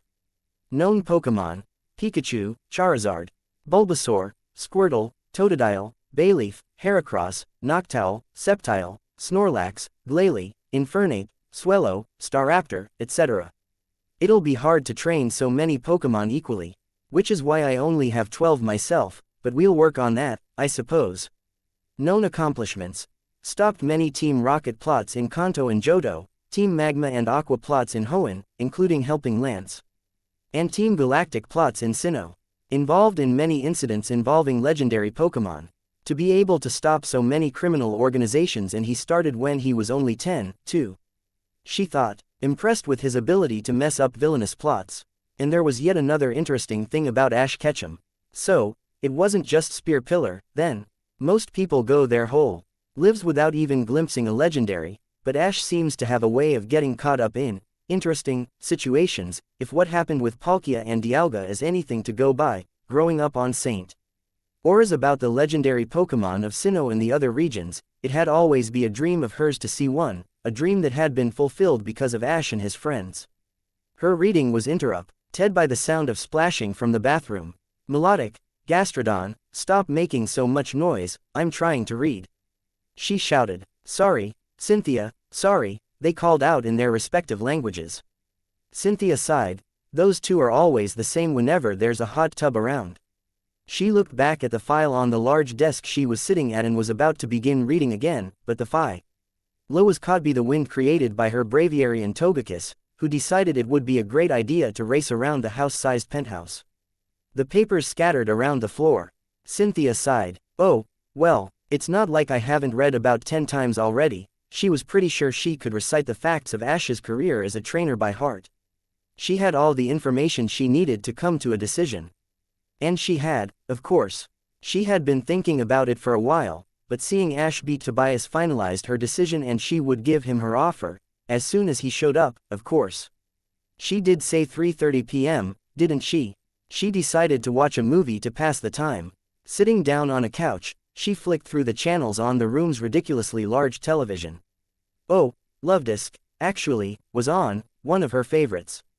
Cynthia Sharona had quite a few secrets, her hidden love of romantic comedies for one, another was the reason why she wore black clothes almost all of the time, which hopefully no one would ever find out, seeing as she tried to destroy all photographic evidence. Another was the fact that when she was 13, she stole one of her grandma's romance novels and read it cover to cover. She couldn't look her grandma in the eye for a month afterwards, or anyone else for that matter, without turning red. And her biggest secret, the true reason why she and her sister lived with her grandparents when they were younger. A shadowy presence formed on the couch next to Cynthia. "Hey, Spiritomb," she said to the Pokemon that seemed to be wickedness incarnate. "Greetings, if we may say. We believe that the mistress is rather eager for the arrival of her guest," it said through its psychic power. Cynthia laughed. The only one who was worse than Spiritomb with whole mistress thing was her Lucario, who somehow managed to work it into every sentence. "I guess you could say that I'm a little bit impatient. I wonder where he is. Maybe he's caught up by Free D." When she won the Lily of the Valley conference, she was hounded for autographs, photos, training tips and more disturbingly, her hand in marriage, which was kind of scary, seeing as she was 15 at the time. It only got worse when she became champion 3 weeks later. "Mistress, we sense your guest coming, he is near." "Ah, good, I was wondering when he would show up," crossing across the room to an armchair that faced the door. She sat down and quietly called Lucario and Garchomp out of their Pokeballs. "Spiritomb, on my left, Lucario, my right, Garchomp, get behind me," Cynthia smirked. A little intimidation never hurt anyone. Ash checked the room number on the card against the door. "Room 901, this is it. Penthouse, huh, should we knock?" Pikachu asked. "I suppose." Ash raised his hand to the door, but heard Cynthia's voice from behind it. "Doors open, come in, Ash." The door opened with Spiritomb's psychic, not that Ash knew that. How did she know I was outside? He wondered. Ash and Pikachu walked through the door to see an imposing sight. The room was dark, the curtains drawn, the only light coming from a lamp near the armchair Cynthia was sitting in, that cast light over Cynthia and 3 of her Pokemon ominously. A Lucario stood by the chair, its red eyes and spikes glinting. A Spiritomb rested on the arm of the chair that seemed to be giggling to itself, as it thought about the best way to inflict harm on Pikachu and Ash. And something else, something big that stood behind the chair in the shadows, just out of the light, growling. "You're late," Cynthia stated, in a voice devoid of emotion. "Yeah, sorry, we got a bit lost," he said sheepishly. "I see," she replied in the same tone. "You wanted to see me?" he asked, nervously. "Yes," Cynthia was GL. Add that the lamp cast a shadow over her face, or else Ash would see her struggle to contain her laughter. There was nothing like inspiring fear, Cynthia thought. It was part of the reason for her black clothes. She gestured to the chair near her own. "Sit." Ash sat in the chair in front of Cynthia. "So, what was it you wanted to talk to me about?" "Straight to the point, good. What I want to talk to you about is you, Ash," Cynthia said, leaning forward slightly into the light. "Me?" Ash asked, surprised. Pikachu was equally surprised. "Pika Pie," he asked as he tilted his head. "Ash, tell me why you think you won against Tobias." Quote, a part of Ash wanted to play it off as if it was nothing and say he was just awesome like that, but he realized it would be better to be honest. It was because, say Tobias relied too much on Darkrai to win his battles, so his other Pokemon got rusty. All Pokemon, even legendary Pokemon, need practice to keep their skills up. If he trained them properly, it would have been a lot harder. Well, he's modest, she thought. Yes and no. While it's true Tobias' Pokemon were undertrained, he was also overconfident. He went into the battle expecting to win, that's why he lost. So he did underestimate me, Ash thought as he clenched his fists. So we won because he thought we were weak? He asked bitterly. No, you won because you were the better trainer with the stronger Pokemon, she said, using the same stern tone she used the week before. A good trainer would have trained all of their Pokemon equally, but Tobias only focused on Darkrai because he thought it was a sure thing and he and his Pokemon suffered for it. A good trainer also would have trained their Pokemon for every situation, like you did, but when Tobias Articuno came against your Glalie, he just spammed ancient power. You won because you are better, not because Tobias thought little of you. You're a good trainer, Ash, and you deserved to win the conference. What you need to ask yourself is good enough? What do you mean, Cynthia? What I mean is, you're good, but you can be great. You have the potential to be one of the best trainers there is. With the right training and guidance, I see you as a champion in 3 to 4 years. Really, you think I could be a champion? Me, I'm not easily impressed, Ash, but you've done it. Personally, I believe you can do a NY thing you want, and I want to be the one who helps you achieve it. You mean, this couldn't be? Cynthia, the Cynthia Sharona, the strongest of the 5 champions, was willing to help him become a champion himself. Yes, Ash, I want to take you on as my apprentice. With your talent, I believe you could be just as strong as I am. But I want to know, Cynthia held her hand out to him, are you willing to take that first step on the path to greatness? Ash thought about it. He was in a situation he never expected to be in. Cynthia was pretty much offering him the chance to be a champion, Summit. He wanted to be since he was little. But despite being a little dense at times, he wasn't an idiot. What's the catch? Cynthia tilted her head and smiled. No catch, you just let me put you and your Pokemon through so much physical, mental and emotional trauma that you beg me to end you pathetic little lives. Oh, is that all? Pika Pie, let's get out of here, this Torchic's crazy. This sounds like a lot of hard work. Of course it is, if it were too easy, what would be the point? Ash was sure he heard that somewhere before, but couldn't remember where. Regardless, it was that phrase that sealed his future. So, Ashton Benedict Ketchum, will you accept my offer and become my apprentice? That's not not the important, she interrupted. Do you accept? Yes, Cynthia, I accept, he said, holding his hand out to shake hers. Cynthia's smile widened. I'm glad, Ash. She stood up, recalled her Pokemon and walked towards the door. And to celebrate, you can treat me to ice cream. An hour later, Ash learned to never treat Cynthia to anything, especially her most favorite thing in the world. He was lucky he didn't keep his winnings in his wallet, or else he was sure Cynthia would have kept him paying for her until closing time. After mourning his wallet, he and Cynthia walked to his hotel. As they walked, she went into more detail about his apprenticeship. I suppose that you'll want to go home for a while, catch up with your family and such. So, in 3 weeks I want you to meet me at SunnyshoreDocks. I want you to bring everything you'll need, clothes and stuff like that, and all of your Pokemon. It will be tougher to train all of your Pokemon equally, but I'll devise a training regime to suit all of them. And then I'll create one for you. A training program for me? Ash asked, surprised. Of course, I've found that the best way to train your Pokemon is to train with them, to put as much blood, sweat and tears in as they do. Why do you think I and eat so much ice cream and still look good? I just sort of thought you looked that good naturally. Cynthia laughed. You're sweet, but no, hours of exercise and I've got the abs to prove it. Not for the first time. Ash wondered just what Cynthia was hiding under that coat of hers. They approached the entrance of Ash's hotel. So remember, SunnyshoreDocks, 3 weeks, bring what you need and of course, your Pokemon. I'll see you then, my apprentice, she smiled. I'll see you then, Mistress Cynthia, Ash replied, playing along. Cynthia walked away as Ash walked back into his hotel. Mistress Cynthia, kinda has a ring to it, she thought to herself, with a slight blush on her cheeks. A few weeks later, Ash was leaving his house in Pallet Town. He spent the last 2 weeks relaxing. First week he made a quick trip to Saffron City, the Viridian Forest, the Orange Islands and Mt. Silver. He hugged his mother, who gave him words of encouragement and a reminder to change his underwear. Well, Pikachu, he said to his longtime partner and friend. Looks like this is the start of our biggest adventure yet.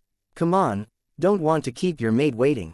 Pikachu exclaimed as he jumped off of Ash's shoulder and ran towards Pallet Town Harbor. Arg, you little. Ash growled in mock annoyance and began to sprint after Pikachu down the path to championship, and although he didn't know it, the path to love. Ash felt his smile turn into a full-out grin as he took in a lungful of the fresh air that seemed to be unique to Pallet Town. Ash had been to a lot of places in his life, but no other place in the world gave him the feeling, that excitement and adventure that was just over that next hill.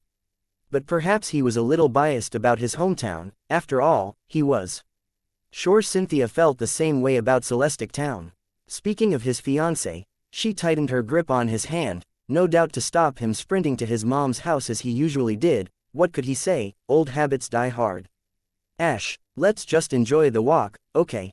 Cynthia said with a smile. Knowing full well his intentions, she had been left behind enough times to know what he was planning to do. Heh heh.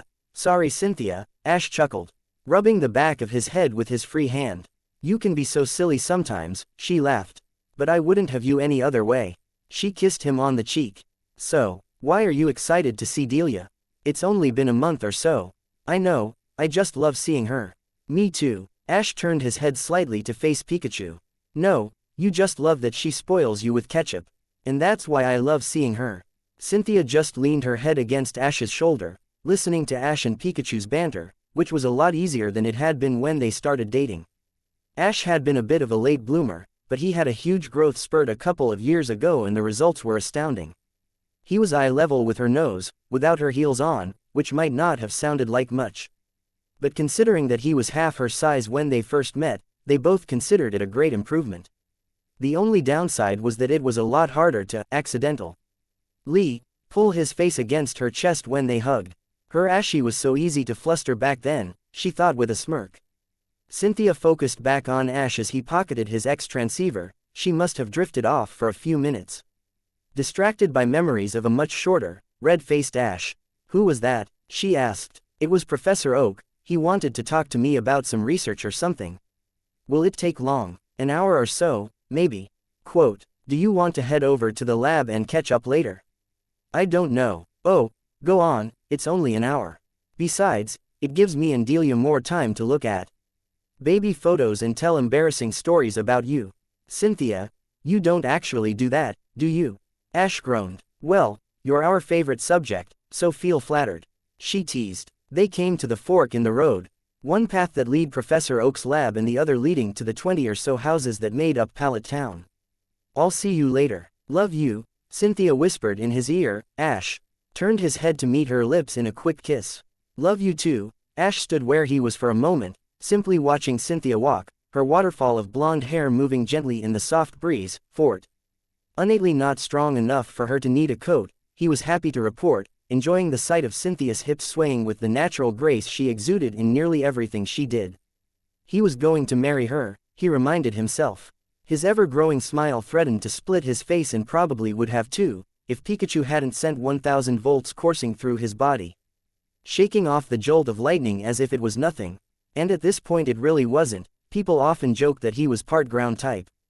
Come on, the faster we get to the lab, the faster I get to eat. Time is ketchup.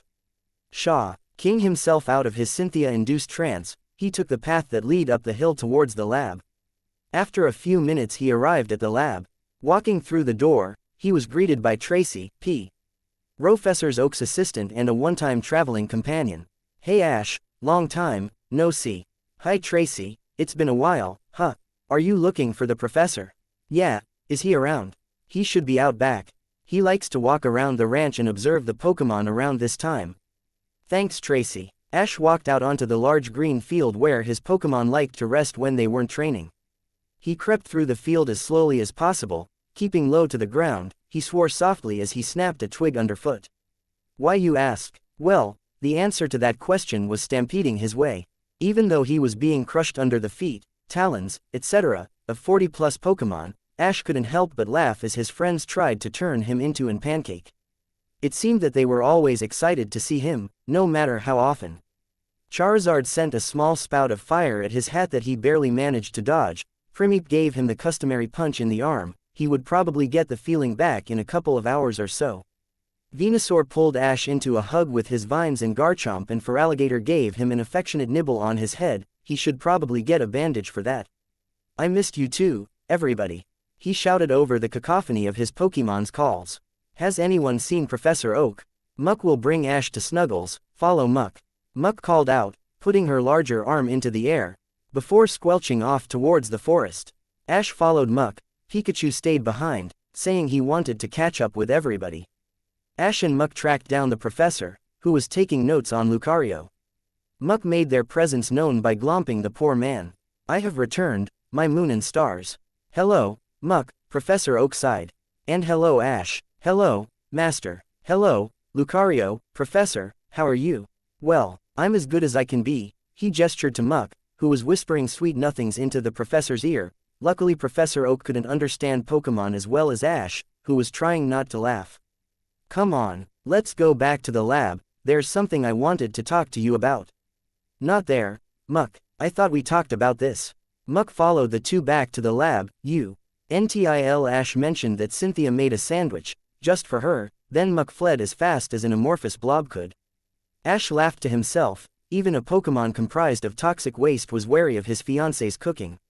Although her skill came along with leaps and bounds when she got some lessons and tips from Ash's mom. Delia had recently declared Cynthia's toast as, not too terrible. He would never forget the look of pure joy and pride on her face. After all, this was the woman whose cooking Ash held as the standard of all food, so it was an incredible compliment to Cynthia. Ash and the professor entered the main lab, the very same room where he met Pikachu for the first time. So, what's this research you were talking about, Professor? I'm glad you asked. Well, recently, Professor Rowan and I started a project. You may know that Professor Rowan is the leading expert on Pokemon evolution, while I myself am the expert on the relationships between Pokemon and humans, but I'm sure you already know that. I'm sure you've read my articles, Challenges Facing Anthro-Pokemon Company Habitation, and The Advantages and Rewards of Having a Pokemon Outside Its Ball, in Pokemon Researcher Monthly. I actually based a lot of the article on you and Pikachu. Have I read it? Ash had no clue what the professor was talking about, so he decided to tell a white lie and hope that Oak didn't notice. Cynthia won't shut up about it. She thought it was great. Cynthia enjoyed it, did she? Such an intelligent woman, you're a very young lucky man, you know. I'll have to discuss it with her later. Anyway, back to my main point. As you know, there are many ways that Pokemon evolve, through experience gained through battle being the most common. However, what Professor Rowan and I were interested in are Pokemon that evolve through unconventional means, like Eevee, which evolves with elemental stones, Thunderstone, Firestones, Waterstones, at certain times of day and in certain areas. Right, with the elemental stone, an Eevee can evolve into a Jolteon, Flareon or Vaporeon. When trained enough at night or day, it can evolve into Umbreon heavily wooded or icy area. It can evolve into Leafeon or Glaceon, right? Exactly, and recently we've discovered a new evolution in the Kalos region. Really? What's it called? Well, it's part of the newly discovered fairy type named Sylveon. With its discovery, along with the discovery of several other Pokemon, we've had to reclass many Pokemon, such as Gardevoir, the Clefable evolution line and a few others. Gary was actually there when it was discovered and verified. Wow, Ash relied, slightly stunned by the new knowledge. Maybe I can talk Cynthia into taking a vacation in the Kalos region this year. Probably not, knowing how much Cynthia loved her villa in Undella Town and how much he loved seeing her in a bikini, he thought with a small grin. Perhaps, but it's this Pokemon that intrigues us the most. You see, it evolves when it has formed a strong relationship with its trainer. Do you see? A Pokemon that specifically evolves when bonded with a human. Like Lucario, Ash nodded. Exactly like your Lucario. The tests I performed on you when you developed your aura abilities proved that you and Lucario share some traits. What? We both eat too much too fast and wear the same clothes for months at a time. I mean genetic traits, but yes, you do share some habits. You and Lucario have infinitely small similarities on a genetic level, which is impossible since you aren't related or even the same species. You mentioned after you developed your skills with that Riley fellow, you felt some sort of calling towards Lucario while she was still a Riolu. Yeah, Cynthia and I were hiking in the mountains near Celestic Town and I just felt a pull and I found her. You were drawn together subconsciously. The aura, as you call it, within you helped you find Lucario and told Lucario that you could be trusted. So, through some weird fluke of nature, Lucario and I have similar DNA and were therefore drawn together on a subconscious level somehow. Ash was getting really confused by now. Nope, and that's the incredible part. I performed a DNA test in Lucario when she hatched, remember? Yeah, I wanted to know what kind of Pokemon her father was since she knew Blaze Kick. And the DNA was perfectly normal for a Riolu with an Infernape father. It was only when the two of you began to bond that the change began. Your DNA somehow mixed, or if you prefer, your aura, reacted with the others and bonded together. When I tested your other Pokemon, the results were the same. very, very small similarities with you. Wait, I'm confused. If our aura only begins to change after we bond, what draws me and my Pokemon together in the first place? Professor Oak frowned. I don't know. Magic. Magic. Really, Professor Ash, for thousands of years, humans and Pokemon have lived side by side, as friends, companions, co-workers, protectors. Even brothers in arms. Whole civilizations and religions have been based around the mysteries of Pokemon. A few of these religions still exist, the Arson religion being the most prominent, after all. Nearly written in their scriptures has been proven to happen. But, you must understand, for every question we learn the answer to, 1,000 new ones pop up. That's why I love my job, Ash. Because even if we never learn all the answers, for everything we do learn, it helps us to understand just a little bit more about these magnificent creatures that I've devoted my life to. I know that everything about Pokemon can't be explained by science, not yet anyway, but until we can, I'm just going to say it's magic, because in a way, it is. After spending the next hour throwing around various theories, neither of them could come up with any that made any sense. Ash and Oak decided that they spent enough time creating increasingly silly ideas. After a quick goodbye to his Pokemon and Tracy, Ash headed for his mom's house deep in thought.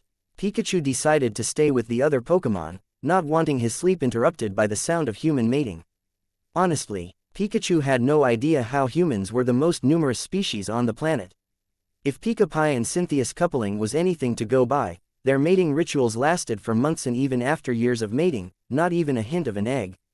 Maybe I should ask Cynthia, she might know something about this. He pondered. He and his Pokemon were not just bonded on a spiritual and emotional level, but somehow a genetic level too. No matter how small, he supposed that Pikachu was right, he kind of was his Pika-Pie, a phrase that he learned from one of his and Pikachu's late-night conversations, meant, and this was a rough translation to human. Litter kin, or sibling, whether it was a male or female depended on the emphasis on the pie. And Professor Oak also mentioned that he and his Pokemon shared some habits. Another thing to ask Cynthia. She was more observant than he was, maybe she noticed some things. You know, thinking about it, he sometimes noticed that she and her Pokemon seemed to share some traits. Ash walked through the front door, greeting the ever-sweeping Mr. Mime, or Mimey, as he had been nicknamed. Hey, Mimey, where's Mom and Cynthia? Ah, young Master Ash, Mimey greeted. I believe that the lady of the manor has retired to the kitchen with Miss Cynthia. They are having quite a grand old time, looking at photographs whilst sharing humorous tales of the young master's adventures. His statement was punctuated with sudden, loud laughter he recognized as Cynthia and his mother. So, I walk into the kitchen, what's left of it anyway, and Ash is staring at his hands and Aaron is just standing there with the most shocked look that I've ever seen, and all I can think is, I have no clue what's happened, but Arceus, please let the freezer be okay. Cynthia managed to say through her laughter. Ha ha ha ha ha, oh, that Ash, more tea, Cynthia, yes, thanks Delia. Ash smiled to himself. He was glad that his mom and fiancé got on so well, despite the fact that Cynthia had been downright terrified at the prospect of meeting her.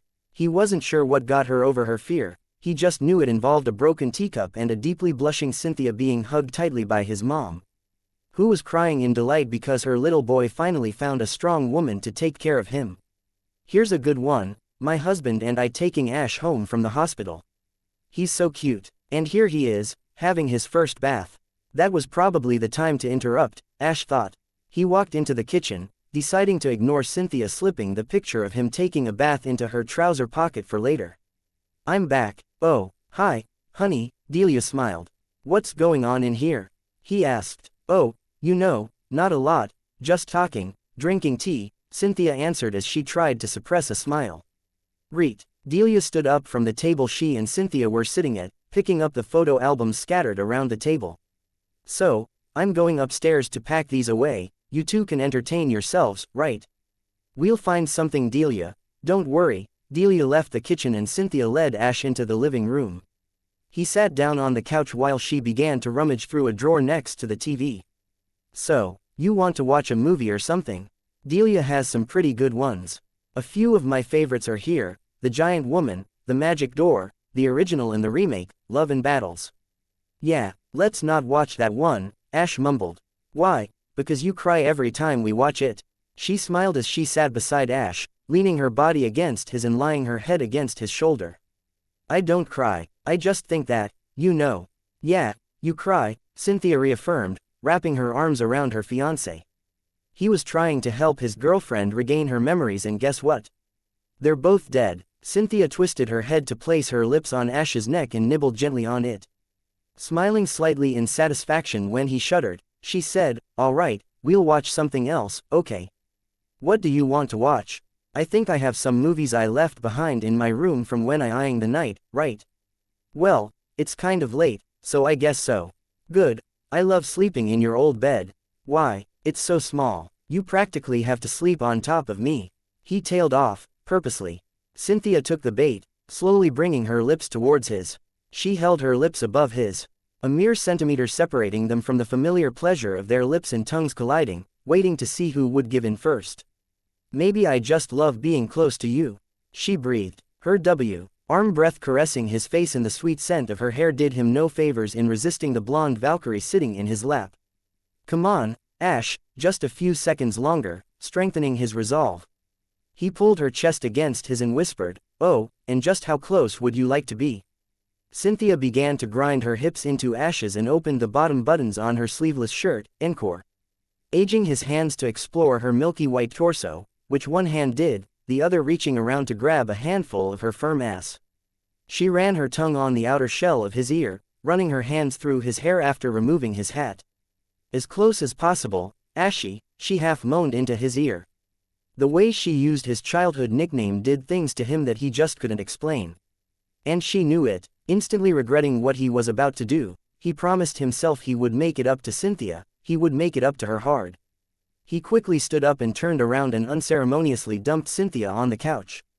An actual growl came from the blonde beauty's throat. Sorry, Canyon, but I believe we have a movie to watch, besides Mom's probably still awake, and you know what happened last time. Cynthia growled again. Tease, she muttered, darkly. She followed him out of the room and up the stairs into his old bedroom. Not much had changed over the years. The walls were still decorate, with posters of various Pokémon or well-known trainers. The shelves still held quite a few Pokémon plushies. The place of honor, the shelf over his bed, was held by a large Pikachu doll. Beside Hi's bed was an electrode alarm clock that actually exploded if the snooze button was pressed too often. A shelf next to the room's TV held what must have been 100 or more DVD boxes, nearly all of them were recordings of Pokémon League matches from across the 5 regions. Cynthia was surprised to find that a few of her matches lined the shelf. I didn't know you had these, she said, holding the DVDs. Oh, those. My mom got those when I told her you took me as an apprentice. She wanted to know what kind of person you were. Mom always said the best way to know someone is to know how they fight. She said that. It sounds like a martial artist would say. Believe it or not, my mom used to be a gym leader in Saffron City. It's how she met my dad, actually. Wow, I didn't expect that. See, Cynthia found it a bit hard to associate the sweet, gentle woman with any kind of violence. Yep, back then, she was the leader of the Saffron City fighting gym, before it closed down and was replaced with a psychic gym. I had no idea, Cynthia replied. Here's one I haven't watched in a while. Crobat Man, you guys are really into your superheroes, aren't you? Personally, she blamed Flint. I don't know, I guess I always just liked the idea of being able to do what a Pokémon can. And now you can fire balls of pure life force from your hands, she reminded him. Yeah, funny how things work out sometimes, Ash laughed. Come on, let's watch this. An hour into the film, Ash's focus was on Crobat Man, who was about to take on the Empoleon. He was interrupted, however, by the woman with her head in his lap poking him in the stomach. Hey, Ash, he looked down at Cynthia. Yeah, Cynthia held up an empty bowl. Can you get me another bowl of ice cream, please? Yeah, sure, but isn't this your 4th one? Cynthia's eye narrowed imperceptibly. He wouldn't have noticed if it wasn't for the years he spent studying her face and all her expressions. Yes, so, Ash sighed, it would take a braver, or stupider, person to confront Cynthia about her ice cream problem, the latter being more likely than the former. Ash took the bowl from her. Chocolate please, with caramel sauce, if you have it, she asked. That's my favorite, she added as an afterthought. I thought plain vanilla was your favorite. He knew her taste switched a while back, but never brought it up. Cynthia looked up into Ash's face, her gray eyes gazing into her lover's brown ones. I changed my mind, she smiled softly. Ash leaned down and Cynthia raised her head to meet her fiancé in a deep kiss. When they broke apart, Ash licked a bit of chocolate off of his lip and smiled as Cynthia shivered in a way that had nothing to do with the coldness of the ice cream. And you can have another one when you get back with my ice cream, lover boy. She giggled. Yes, ma'am, Ash murmured. He disappeared into the kitchen for a few minutes, returning with a fresh bowl of chocolate ice cream with caramel sauce drizzled over it. Cynthia put a small spoonful of ice cream on her tongue and dipped her index and middle fingers into the sauce and smeared it across her lips. She grabbed Ash's head and pulled his face towards hers. Their lips crashed together, furiously working against the other's pair. Ash's tongue ran over Cynthia's lips, licking off the sauce, while at the same time, asking for entrance to her mouth, which she granted. Ash leaned back a bit, allowing Cynthia to push the piece of ice cream in with her tongue. The sensation of cold ice cream combined with the heat of their lover's hot tongue made them both moan into each other's mouth. They kept pushing the ice cream back and forth until it melted and then began to clean it from the others' mouths. They pulled apart, chests heaving and glassy-eyed. Damn, Cynthia stated simply. I'll say, Ash smirked. Cynthia jabbed him in the arm. Isn't it weird that the best kisses we have seem to involve ice cream? Cynthia rested her head back on Ash's lap, smirking to herself as Ash tried to shift himself so she wouldn't feel his obvious reaction to their kiss. Well, I'm not complaining, are you? No, after all, if it wasn't for ice cream, you never would have kissed me and we wouldn't be getting married and I'd have to sleep in a big empty bed all by myself with no one to chase away my loneliness. Sleeping with you is much more fun. Cynthia's tone turned much softer. And I always sleep better when I'm with you. And if it wasn't for you, I'd still be wandering region to region, losing to brand new trainers and their starter Pokemon. Instead of being a champion and your soon-to-be husband, Ash said as he began to stroke her oh-so-soft hair. Say that again, Cynthia commanded. What, the husband part? She murmured as she closed her eyes. I'm going to be your husband, Cynthia, he whispered into her ear. And you're going to be my wife, Cynthia let out a happy sigh. Husband, my husband, she wrapped her arms around his waist tightly. Mine, quote. Ash chuckled. It really was cute how Cynthia could get a bit jealous or possessive sometimes. Why, no other woman could ever hold a candle to her. Of course, theirs might not see Cynthia's jealousy as cute. The only reason that waitress didn't sue was because she suffered short-term memory loss. They stayed silent for a while, simply enjoying having the other close. So what did Professor Oak want to talk to you about? Cynthia eventually spoke. What? Oh, something about how certain Pokemon evolve when they bond with a human and what that could mean for other Pokemon. You mean Aura Bond? Aura Bond? Ash asked curiously. It was something Riley mentioned once. I think the way he put it was, when two humans with different points of view come together, their outlooks change, right? Right, go on. Well, if people are always changing when they come into contact with other people, why should it be different with Pokemon? Only in a Pokemon's case, it physically changes. Still not sure I understand. Neither am I. When he went into Jedi mode, he said something about Pokemon and trainers sharing traits. Cynthia cracked open an eye and gave Ash an appraising look. Yeah, I can see that, she nodded. What do you mean? Well, all trainers are similar to their Pokemon. It's the same for old married couples or anybody who spends a lot of time together. But you and your Pokemon, before you even met, were already similar. It's strange. Like what? Cynthia sat up. Well, the most obvious is Pikachu. You both have that never give up attitude. That fire in your eyes that never goes out. Even when I was trying to drive you crazy when you first became my apprentice, no matter what test I put you through, you two ate up whatever I threw at you.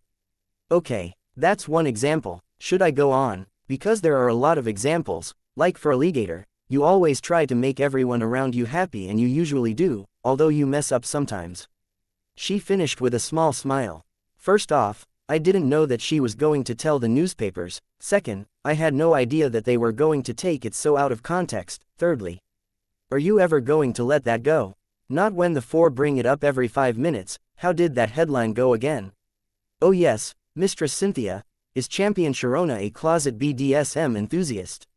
Last time I send you out for tampons, she huffed.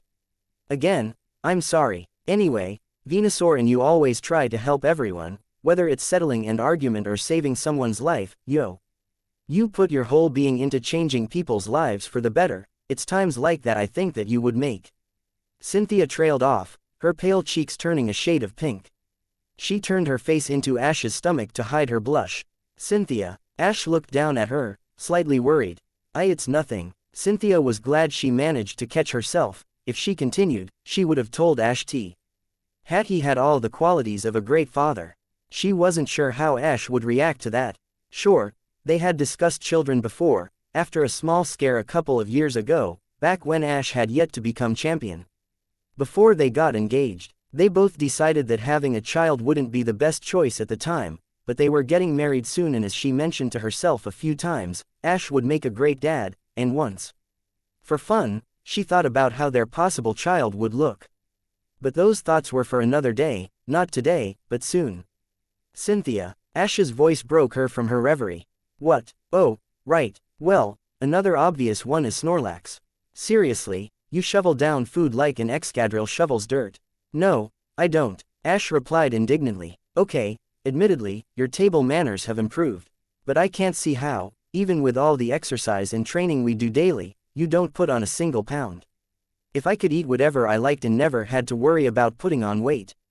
Cynthia's mind drifted off again, taking her to a mountain the size of Mt. Coronet, made entirely of ice cream, armed with nothing but a spoon and a can of whipped cream. Hia, Cynthia, wake up, Cynthia. Ash's voice interrupted her thoughts yet again. She subtly wiped a small amount of drool from her mouth and looked up towards Ash.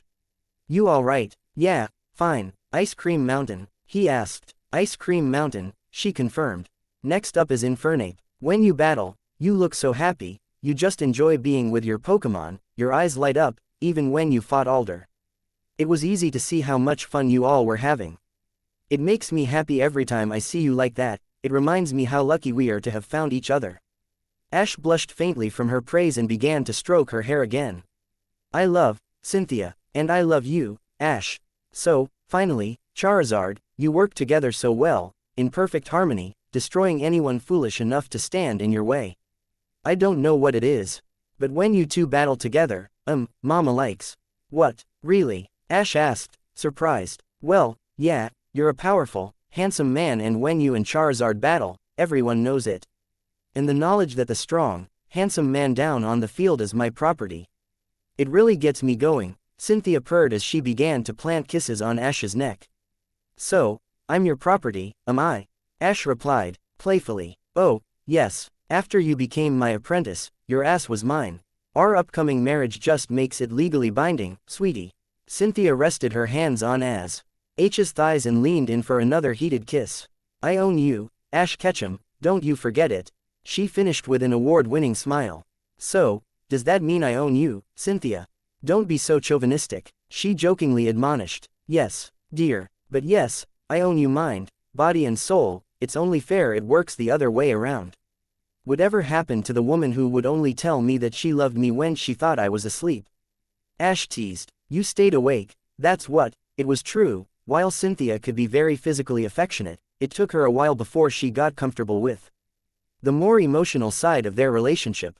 And while the physical side was very enjoyable, don't get him wrong, he would never forget the first time Cynthia told him she loved him. Okay, now you do me. She crossed her arms and sat back. Okay, Garchomp, powerful, deadly and just plain awesome like you. But I don't see any similarities besides that, strange, considering she's your first Pokemon. Oh, we're a lot more alike than you think, Cynthia muttered under her breath. Unfortunately for her, Ash heard. What do you mean, Cynthia? Well, you know how Garchomp hates you.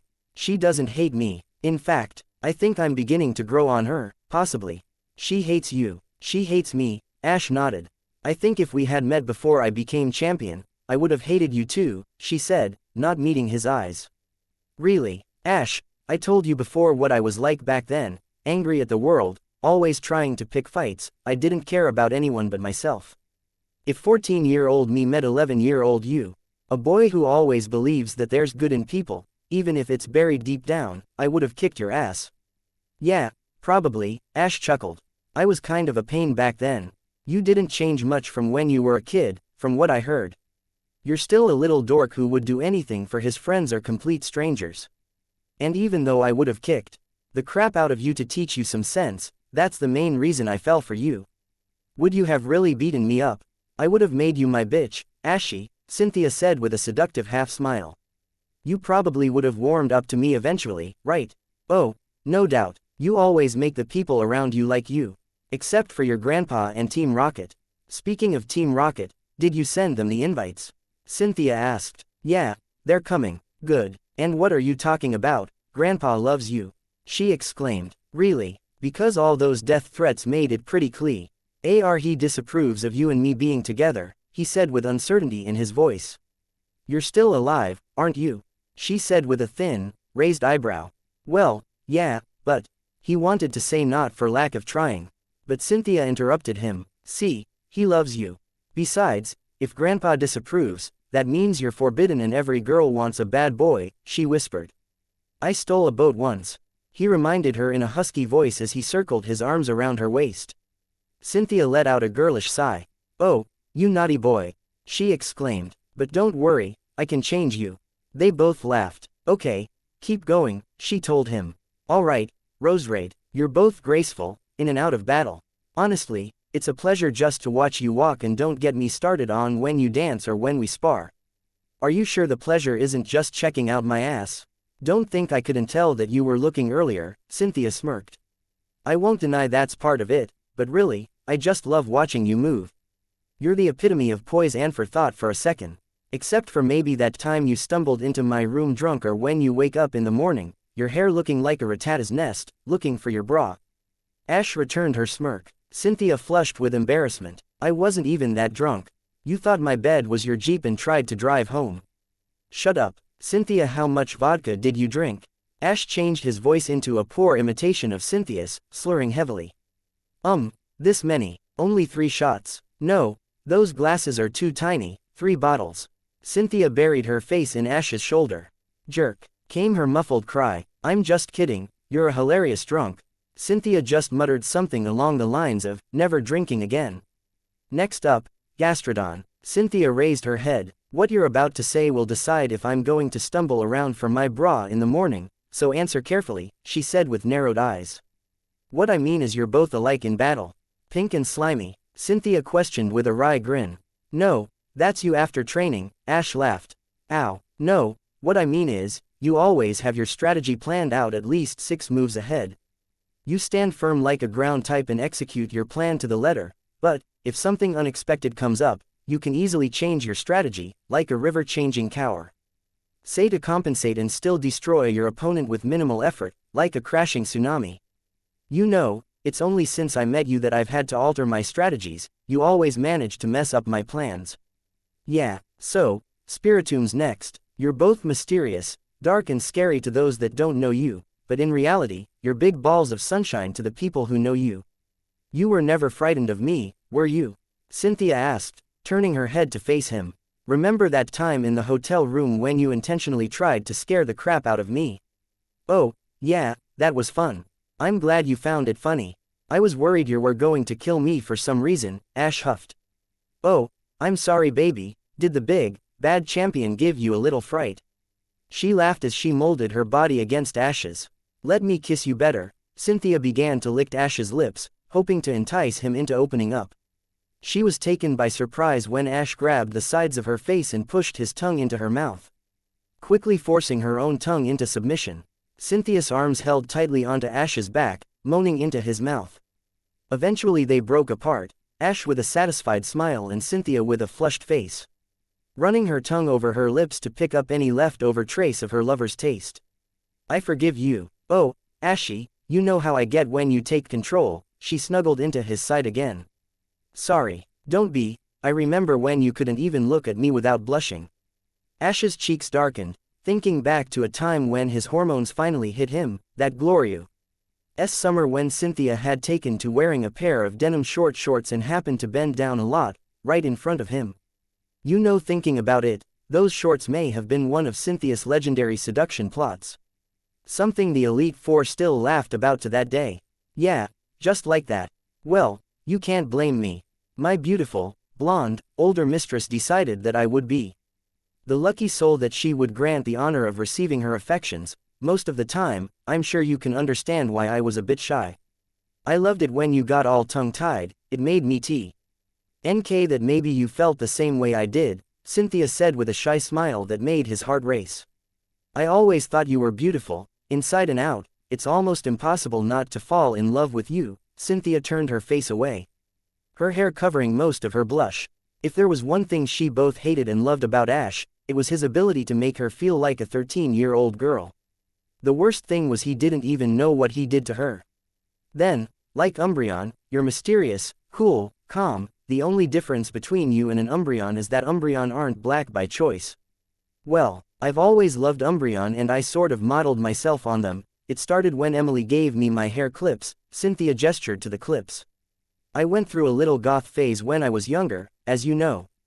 Ash sniggered. A little. I saw the pictures, Cynthia. I think it was more than a little. Cynthia sighed. I knew letting Grandma bring over that photo album was a mistake. You were cute. With your little scowl and black lipstick and eyeshadow. Ash smiled as Cynthia gave him an evil glare. Yeah, just like that. I bet you were glad that you're so naturally pale. Ass, was her only reply. And finally, melodic. Ash pulled her into a hug and gave her a slow, lingering kiss. He buried his face in her hair, taking in her delicious fragrance.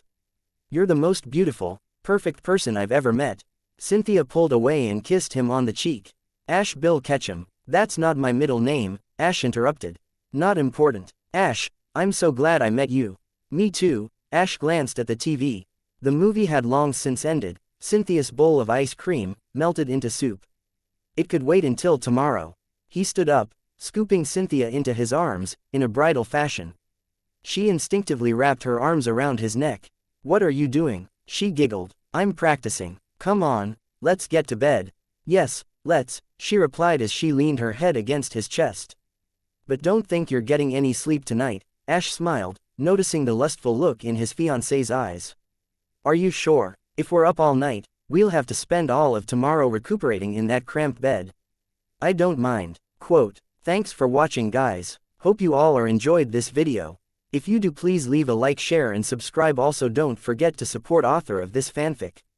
So let's end this video here. Until then, see you in next video. As I